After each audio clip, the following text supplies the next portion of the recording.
কেন চোখে পানি এসেছে বাবার কথা বলতে? কিন্তু বাবাকে অনেক ভালোবাসি তো এই জন্য। কতটা ভালোবাসেন বাবাকে? নিজের থেকেও বেশি।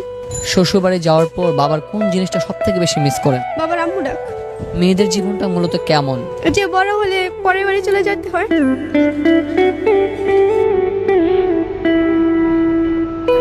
আপনার চোখে জল কেন? বাবার জন্য। বাবা, আমি তোমাকে সত্যিই ভালোবাসি। মনের মধ্যে প্রশান্তি ফিল করছে? বলতে পারতেছি না, কেমন যেন লাগতেছে। কি বলার পরে আপনার চোখে জল আসছে? এই যে বাবাকে কখনো বলা হয়নি বাবা তোমাকে ভালোবাসে।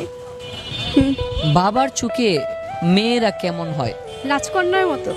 আসলে বাবার মতো কেউ আপনাকে ভালোবাসে? না না, বাবার মতো কেউ ভালোবাসতে পারে না। না, স্বামীও পারে না। মা এবং বাবা আপনার এই জীবনে কোন মানুষটা সব থেকে বেশি অবদান রেখেছে মা এবং বাবার মধ্যে? বাবা। আসলে বাবা কেন বেশি ভালোবাসে? বাবা বলছে আম্মু কিছু করলেই বকা দেয়, আর বাবা কিছু করলে একটু সান্ত্বনা দেয়, বুঝা যে আম্মু এটা করবা না, এটা করবা না।